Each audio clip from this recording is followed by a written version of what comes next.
안녕하세요. 윤동현 목사입니다. 신앙 기본 다지기 두 번째 시간입니다. 오늘은 구원의 확신이라는 주제를 가지고 같이 공부를 해보도록 하겠습니다. 먼저 오늘 공부할 내용을 간략하게 보겠습니다. 구원의 의미에 대해서 먼저 살펴보고요. 그 다음에는 구원의 근거가 무엇인가, 그리고 구원의 목적이 무엇인가, 마지막으로 구원받은 자의 삶은 어떠해야 하는지에 대해서 간략하게 보도록 하겠습니다. 우리가 신앙이 좋다라는 이제 얘기를 할 때 무슨 근거로 그런 말을 할까요? 교회 생활 열심히 한다면 그 사람은 신앙이 좋은 것입니까? 아니면 하루에 성경을 10장씩 읽고 기도를 1시간씩 한다. 그러면 무조건 신앙이 좋은 것입니까? 물론 그런 사람이 신앙이 좋을 확률이 높지요. 그러나 진짜 신앙이 좋다라고 하는 것은 그렇게 교회 생활하고 말씀과 기도 생활을 통해서 그 사람의 삶이 말씀을 지키는 삶, 예수 그리스도를 닮아가는 삶으로 나타나야 한다는 것이죠. 자기의 욕심과 자기의 종욕을 따라서 사는 삶이 아니라 하나님의 말씀을 따라서 또 예수님께서 사셨던 그 모습을 따라서 겸손하게 이웃을 사랑하고 또 이웃을 섬기며 사는 그런 모습들이 나타나야 한다는 것이죠. 예를 들어서 어떤 학생이 공부를 잘한다라고 할 때 이것은 단순히 얘기하면 시험 성적이 좋다는 의미와 같습니다. 어떤 학생이 열심히 놀지도 않고 하루에 3시간, 4시간 밖에 안 자면서 공부를 하는데 시험을 치면은 맨날 꼴찌를 한다. 근데 그런 학생을 향하여 공부를 잘한다라고 말하지는 않지요. 마찬가지로 신앙이 성숙하다는 것은 말씀 생활, 기도 생활도 열심히 하면서 정말 예수 그리스도를 닮은 그 삶, 그 행실, 말, 그런 섬김이, 희생이 나타나는 사람이어야 한다는 것이죠. 그것이 신앙이 좋다는 의미일 것입니다. 구원의 시작은 예수 그리스도를 믿는 것이죠. 복음을 듣고 예수 그리스도를 믿는 것이 구원의 시작입니다. 예수를 믿기 전에는 내 욕심대로, 내 정욕대로 살았지만 이제 예수를 믿은 후에는 하나님의 말씀을 쫓아서 예수 그리스도께서 사셨던 그 삶을 본받아 사는 것이죠. 그래서 구원은 예수를 믿고 이제 새로운 삶을 시작하는 것이다라고 할 수 있습니다. 이 출발점을 우리가 중생이라고 부르기도 하고요, 회심이라고 부르기도 하고요, 칭의라고 부를 수도 있습니다. 성경에서는 이 구원에 대한 의미를 보통 3가지로 이렇게 말하고 있는데, 첫 번째는 처음 예수를 믿을 때 구원받는 것, 금방 얘기했듯이 중생, 칭의, 거듭남이라는 의미를 가지고 있습니다. 예수를 믿는 순간 그 즉시 구원받는다라고 할 때는 중생이고 칭의, 거듭남을 말하죠. 죄사함을 받는 것. 이건 약간 과거적인 의미를 담고 있습니다. 구원은 두 번째로 현재적인 의미가 있는데, 성경은 너희가 두렵고 떨림으로 너희 구원을 이루라 라고 하죠. 구원을 계속해서 이뤄가라. 현재적인 측면인데 이것은 뭐냐 하면 살면서 예수님을 닮아서 거룩해져 가는 것.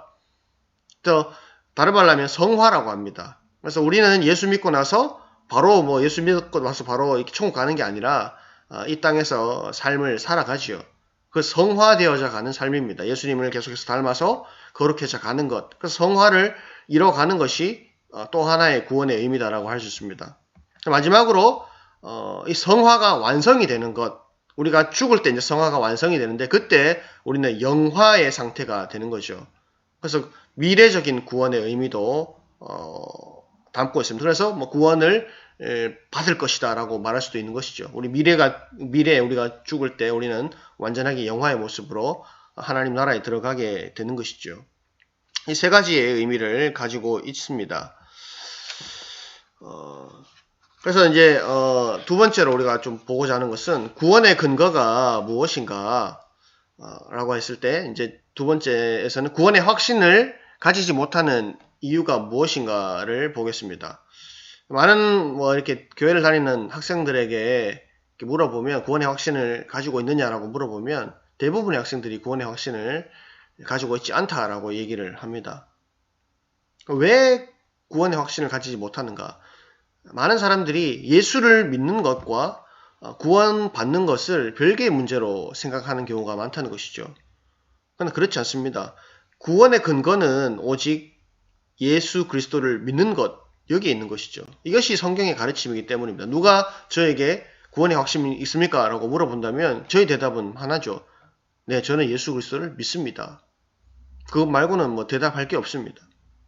하나님께서 우리에게 주신 구원의 방법은 예수 그리스도의 십자가와 부활입니다. 구원의 근거는 우리에게 있는 것이 아니죠. 우리의 어떤 뭐 행실이나 행위나 어떤 우리의 어떤 선행, 노력에 달려 있는 것이 아니라 우리의 구원의 근거는 예수 그리스도의 십자가와 부활에 있습니다. 그분께서 우리 죄를 대신해서 십자가에 달려 죽으셨고 또 다시 3일 만에 부활하셨기 때문에 그 모든 구원의 근거를 그분이 다 이뤄 놓으셨죠. 그리고 하나님께서 그 예수 그리스도를 그 믿는 자는 누구든지 구원을 받게 될 것이다 라고 성경에서 분명히 말씀을 해주셨죠. 우리는 그 말씀을 믿고 그 하나님의 약속을 신뢰하기 때문에 구원을 확신할 수 있는 것이죠. 성경의 말씀들이 있지 않습니까? 요한복음 3장 16절 하나님이 세상을 이처럼 사랑하사 독생자를 주셨으니 이는 그를 믿는 자마다 멸망하지 않고 영생을 얻게 하려 하심이라. 그를 믿는 자마다 멸망하지 않고 영생을 얻게 하려 하심이라. 또 사도행전 16장 31절 주 예수를 믿으라. 그리하면 너와 네 집이 구원을 받으리라. 주 예수를 믿으라. 믿으면 구원이 주어지는 것이죠. 이미 예수 그리스도께서 모든 구원의 근거를 다 만들어 놓으셨기 때문에 그 예수 그리스도를 받아들이는 것, 그분을 영접하고 믿는 것이 구원을 받는 유일한 이유와 근거가 되는 것입니다. 그래서 우리는 구원의 확신에 대해서 얘기를 할 때 어떤 우리 자신의 어떤 뭐 부족한 모습들, 때로는 죄를 짓기도 하고 넘어지고 유혹을 받는 그런 모습들만 보면 사실 우리는 구원의 확신을 가질 수 없지요. 그러나 구원이라는 것은 우리에게 근거를 하고 있는 것이 아니라 오직 예수 그리스도의 십자가 부활에 근거를 두고 있기 때문에 그분의 그 십자가 부활을 믿고 받아들이는 자는 구원 받은 자다라고 할 수가 있습니다. 그래서 우리는 반드시 하나님의 약속의 말씀을 믿어야 하는 것입니다. 그래서 그 말씀을 붙들고 내가 죄인임을 고백하고 내게는 구원을 받을 만한 어떠한 조건도 능력도 없음을 인정하고 죄를 회개하고 용서를 구하고 오직 예수 그리스도의 그 십자가와 부활을 믿고 받아들일 때 그 사람에게 하나님께서 구원을 주시겠다라고 분명히 약속을 하시고 그 믿음으로 우리는 구원에 대한 확신을 가질 수가 있다는 것이죠. 세 번째로 구원의 목적입니다. 예수님을 믿으면 이제 구원을 받습니다. 그렇다면 그런 생각을 하는 사람이 있어요. 이제 구원 받았으니까 이제 나는 좀 죄를 좀 지으면서도 내 하고 싶은 대로 살아도 아무 문제가 없지 않느냐 이렇게 생각을 하는 사람이 있지요. 그런 사람들에 대해서 성경이 뭐라고 말하고 있느냐라는 것이죠. 사도 바울은 두 가지로 얘기를 하고 있습니다. 첫 번째로는 이제 성도, 예수 믿고 성도가 된 사람은 신분에 이제 변화가 나타났다라는 거죠. 로마서 6장 1절에서 3절을 보면 그런즉 우리가 무슨 말을 하리요? 은혜를 더하게 하려고 죄에 거하겠느냐? 그럴 수 없느니라. 죄에 대하여 죽은 우리가 어찌 그 가운데 더 살리요? 무릇 그리스도 예수와 합하여 세례를 받은 우리는 그의 죽으심과 합하여 세례를 받은 줄을 알지 못하느냐? 신자는 죄에 대해서 죽은 자입니다. 그리고 그리스도와 합하여 세례를 받은 자입니다. 세례라는 것은 주님과 함께 죽고 주님과 함께 다시 살아난 것입니다. 죄에 대해서 이제 죽고 의에 대해서 살아난 것이죠. 그래서 이제는 죄에게 종노릇 하지 않습니다. 주님과 함께 새로운 삶, 거룩한 삶을 살아가는 자다라는 것이죠. 이전의 삶을, 죄 짓는 삶을 답습하며 그 삶을 추억해서는 안 되는 것이죠. 이미 새로운 신분의 변화가 나타났습니다. 그 신분에 걸맞는 삶을 살아야 한다는 것이죠. 결혼을 한 남자가 내가 또 다른 여자와 손을 보러 가겠다라고 말하면은 그 사람은 제정신이 아닌 것이죠. 그리스도를 믿는 것은 죄와의 결별을 선언한 것입니다. 죄에 대해서 죽고 의에 대해서 살아난 것이죠. 그래서 신분의 변화를 가지고 의인으로서 의인답게 살아가야 한다는 것입니다. 물론 우리가 살면서 구원을 받고 하나님의 자녀로 살지만 때로는 죄를 지을 수 있습니다. 넘어질 수 있죠. 그렇다고 고의적으로 죄를 의도적으로 지으려 하는 것은 결코 바람직한 모습이 아닙니다. 그것은 잘못된 모습이죠. 두 번째로 구원의 목적은 이제 목적의 변화입니다. 거룩함에 있습니다. 우리는 구원을 받는 목적이 단순히 지옥을 가지 않기 위한 목적으로 구원을 받는 것이 아니죠. 하나님께서 우리를 구원하신 이유는 너가 이제 지옥에 가지 않는 것, 그것이 목적이 아니라는 것입니다. 하나님께서 우리를 구원하신 진짜 목적은 불순종의 자녀에서 순종의 자녀로, 아까도 얘기했지만 예수 그리스도를 닮은 거룩한 존재로 회복시켜 가시는 데 있습니다. 우리를 점점 예수 그리스도를 닮은 존재로 변화시켜 가시고 회복시켜 가시는 것이 구원의 목적이죠. 하나님과 더 친밀한 사랑의 교제 가운데 하나님의 거룩한 백성으로 살아나는 것, 그렇게 회복되어 가기를 기대하고 계시는 것이죠. 그래서 우리 안에 성령께서 내주하셔서 우리를 성령의 사람으로 바꾸어 가시는 것이죠. 로마서 6장 22절에 보니 그러나 이제는 너희가 죄로부터 해방되고 하나님께 종이 되어 거룩함에 이르는 열매를 맺었으니 그 마지막은 영생이라. 또 고린도전서 3장 16절 17절을 보면 너희는 너희가 하나님의 성전인 것과 하나님의 성령이 너희 안에 계시는 것을 알지 못하느냐. 누구든지 하나님의 성전을 더럽히면 하나님이 그 사람을 멸하시리라. 하나님의 성전은 거룩하니 너희도 그러하니라. 너희는 하나님의 성전이다.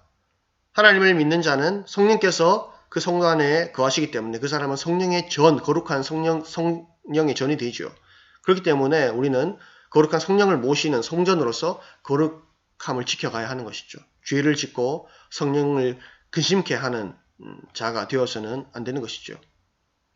그래서 구원이라는 것은 단순히 지옥에 가지 않는 수준을 넘어서서 예수 그리스도를 닮아가고 하나님과 더 깊은 사랑의 교제를 맺어가는, 성숙해져가는, 더 거룩을 이뤄가는 존재로 나아가야 하는 것입니다. 새로 태어난 아기, 갓난아기가 그대로 머물러 있으면 안 되죠. 갓난아기가 먹고 점점 키도 자라고 몸도 자라고 생각도 자라야 하는 것처럼 예수 그리스도를 믿는 성도 역시 계속해서 성장하고 거룩해져 가야 하는 거기에 목적이 있다라는 것입니다. 네 번째로 이제 구원받은 자의 삶입니다. 구원을 받은 자의 삶은 어떠해야 하는가, 어떤 삶을 살아야 되는가 해서 첫 번째는 새 성품을 따라 사는 것입니다.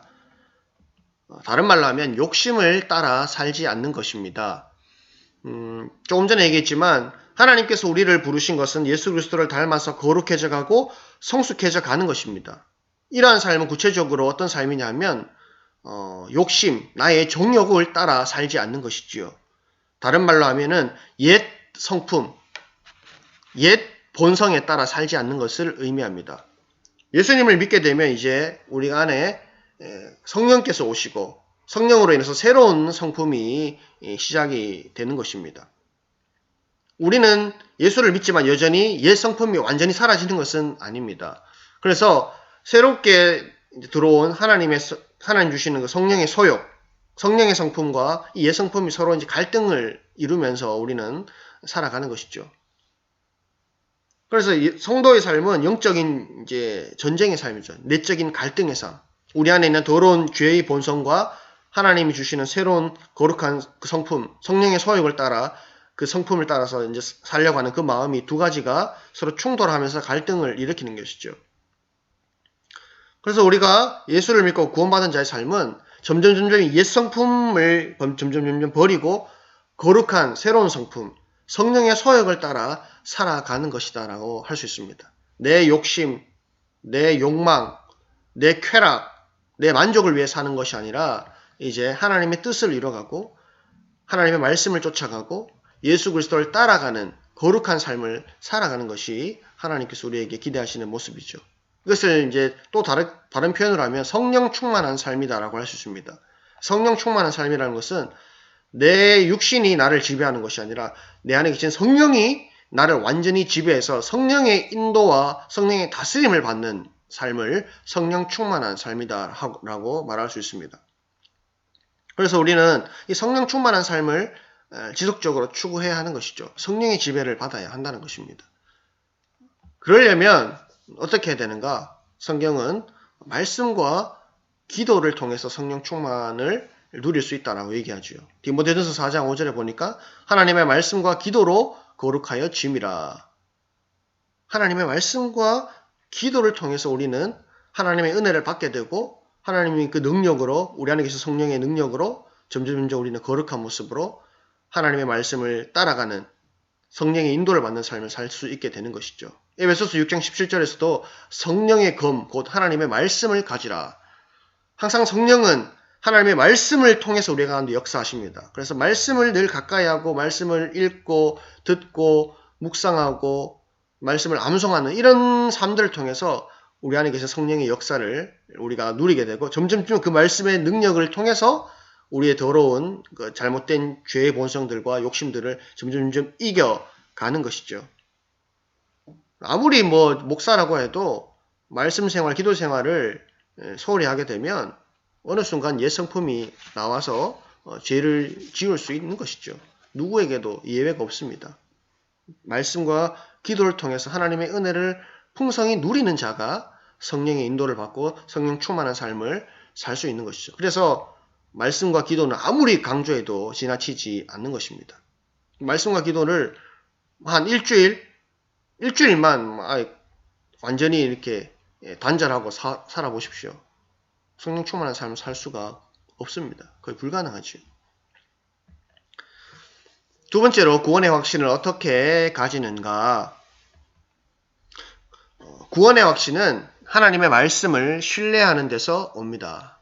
아까도 제가 얘기했지만 구원의 확신이라는 것은 우리 내적인 어떤 감정에 기반하거나 나의 어떤 모습들, 나의 어떤 신앙의 어떤 형태, 모습에 근거하는 것이 아니라 구원은 전적인 예수 그리스도의 희생과 그분의 사역, 또 하나님의 약속의 말씀에 근거해서 오는 것이죠. 그래서 우리가 구원의 확신을 가지기 위해서는 하나님의 말씀을 신뢰하고 그 하나님을 신뢰하는 데서 올 수밖에 없습니다. 구원의 확신과 잘못된 확신의 차이가 있습니다. 어떤 사람은 정말 구원을 받았을까라는 의문이 들 정도로 좀 이렇게 온전한 신앙생활을 하지 않는 사람인데 자신은 구원을 받았다라고 주장할 수 있지요. 그런 사람이 있을 수도 있습니다. 근데 우리는 잘 이제 판단해야 될 것은 정말 구원의 확신을 받은 사람인가 아닌 사람인가 우리 스스로를 잘 점검하고 돌아볼 수 있어야 한다는 것이죠. 참된 확신인가 잘못된 확신인가라는 이 이제 차이가 있는 것이죠. 그래서 우리는 내가 정말 참된 구원의 확신 속에 있는가 아니면 나는 이게 착각 속에 빠져 있지는 않는가를 늘 점검을 해야 되죠. 참된 확신은 뭐냐? 이것은 이제 그 알렉산더 하치라는 신학자가 이렇게 이제 참된 확신과 잘못된 확신의 특징에 대해서 이렇게 설명을 했습니다. 참된 확신은 꾸밈 없는 겸손을 가져온다. 참된 구원의 확신을 가진 사람은 겸손한 사람이다. 늘 하나님 앞에서 겸손하게 행한다라는 것이죠. 반면에 잘못된 확신을 가진 사람은 영적인 교만함이 있습니다. 나의 믿음은 좋다. 내 믿음 아무 문제가 없다. 분명히 그 사람의 말이나 행실, 그들의 삶을 보면은 문제가 있어 보이는데도 자신은 구원을 받았대요. 나는 믿음이 좋다. 아무 문제가 없다. 이렇게 착각을 하고 교만에 빠질 수 있는 것이죠. 그것은 잘못된 확신입니다. 두 번째로는 참된 확신을 가진 사람은 거룩한 부지런함으로 인도한다. 하나님 앞에서 거룩하고 경건한 삶을 산다는 것이죠. 늘 말씀을 가까이 하고 기도 생활을 하고 예배 생활에 충실한 거룩한 부지런함, 또 교회를 섬기고 봉사하는 일을 기뻐하는 그런 삶이 있지요. 근데 잘못된 확신을 가진 사람은 게으르고 방종에 빠지죠. 영적으로 게으릅니다. 말씀을 가까이 하지도 않고 예배 생활을 성실히 하지도 않고요. 기도 생활을 하지 않습니다. 그러면서도 자신은 구원받았다라고 주장한다는 것은 그것은 문제가 있는 것이죠. 주님은 분명히 열매를 통해서 알 수 있다라고 하셨거든요. 열매가 전부는 아니지만 열매는 구원받는 자에게서 반드시 나타나는 표시이기 때문에 열매도 있어야 하는 것이죠. 세 번째로 참된 확신을 가진 사람은 정직한 자기 성찰로 인도한다. 늘 자신을 돌아보고 하나님 앞에서 부끄러운 모습이 없는지 자신을 점검하고 겸손할 수밖에 없습니다. 그러나 잘못된 확신을 가진 사람은 자신을 정직하게 볼 수 없습니다. 늘 착각에 빠져 있고 자신은 문제가 없다. 오히려 다른 사람을 비판하고 정죄하죠. 네 번째는 참된 확신을 가진 사람은 하나님과 친밀한 교제를 누립니다. 늘 말씀과 기도 예배를 통해서 하나님과의 깊은 영적인 교제 가운데 있습니다. 참된 확신 가운데 있습니다. 그러나 잘못된 확신을 가진 사람은 하나님과의 교제에 냉담합니다. 하나님과의 교제가 실질적으로 이루어지고 있지 않지요. 이것은 그냥 자기 합리화하고 자기 체면에 빠져 있는 것일 수 있다. 그래서 우리는 이런 잘못된 확신을 주의해야 하는 것입니다. 구원의 확신을 또 가지기 위해서는 주의해야 할 것이 있습니다. 그것이 뭐냐 하면은 죄를 멀리해야 하는 것이죠. 구원의 확신이라는 것은 때로는 우리가 좀 커질 수도 있고 어떤 때는 또 줄어들 수도 있습니다. 또 어떤 상황에서는 구원의 확신이 심각하게 흔들리고 완전히 막 상실하는 것처럼 느껴질 때도 있죠. 그런데 특별히 우리가 죄를 짓게 되면, 심각한 죄를 짓게 되면 구원의 확신이 흔들릴 수밖에 없지요. 성경에 보더라도 다윗 같은 경우에 밧세바를 범하고 간음죄를 지었을 때 그는 심각하게 하나님 앞에서 구원의 확신이 흔들렸죠. 시편 51편에 보면 그가 처절하게 하나님 앞에서 기도하면서 눈물로 부르짖는 그 모습들을 보게 되죠. 구원의 기쁨을 잃어버리고 하나님의 영이 나와 함께 하지 않는 것 같은 그런 고독과 외로움을 느낄 수밖에 없는 것이죠. 죄를 짓게 되면 우리는 이런 심각한 구원과 믿음의 확신을 잃어버릴 수밖에 없는 것이죠. 그렇기 때문에 우리는 철저하게 죄를 멀리해야 합니다. 죄를 만약에 지었다면 속히 하나님 앞에 회개하고 죄 용서를 받아야 합니다. 그래야지만 내 안에 진정 주님이 주시는 기쁨과 평안과 확신이 있는 것이죠. 죄가 있으면 이런 기쁨과 평안과 확신을 누릴 수가 없다는 것입니다. 베드로가 예수님을 3번 부인했을 때 그때 예수님과의 눈이 마주쳤습니다. 그때 그 베드로의 심정이 어떻겠습니까? 마음이 무너졌을 것입니다. 그런 상황에서는 구원의 확신이 흔들릴 수밖에 없는 것이죠.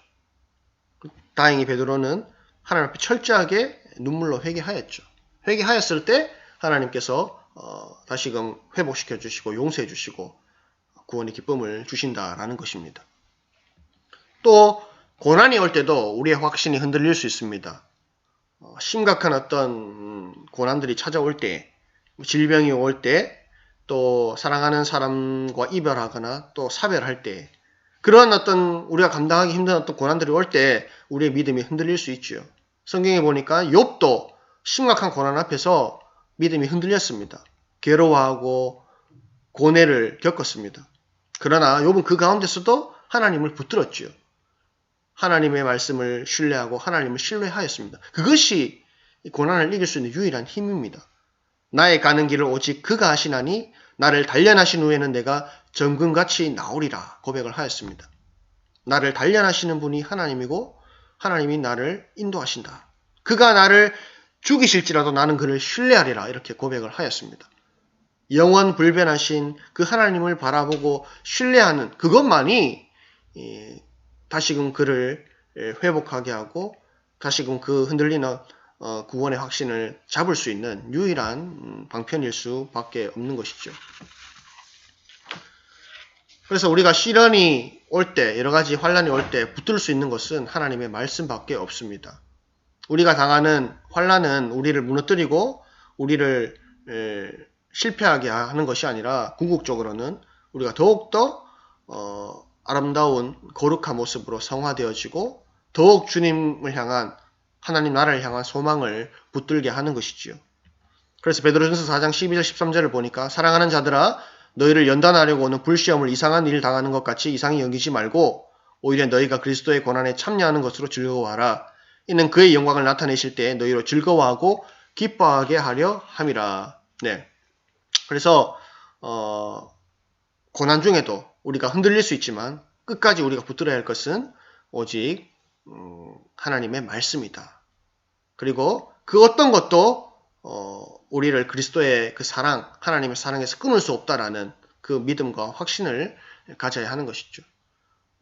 어떤 고난이라도, 누구라도, 사단이라도 우리를 향한 하나님의 사랑에서 우리를 끊을 수 없다라고 분명히 성경에서 말씀하기 때문에 그 말씀을 의지할 때에 우리는 다시금 일어설 수 있는 것입니다. 구원은 하나님의 선물입니다. 구원받은 사람은 겸손하게 하나님의 은혜에 감사하면서 예수 그리스도를 닮아가는 거룩한 삶을 추구할 수밖에 없습니다. 거룩한 열매를 맺어갈 수밖에 없습니다. 그래서 우리 안에 죄성들, 죄의 욕심들을 점점 죽이고 성령의 사람으로 성령께서 원하시는 열매를 맺어가기에 힘쓰는 것이죠. 그런 자가 참된 확신을 누릴 수 있고 더욱더 분명한 확신 위에서 주님의 길을 걸어갈 수 있는 것입니다. 저와 여러분이 이런 믿음의 확신, 구원의 확신 가운데 담대하게 믿음의 삶을 살아갈 수 있기를 간절히 소망합니다. 이상으로 강의를 마치고요. 다음 시간에 다시 뵙도록 하겠습니다. 감사합니다.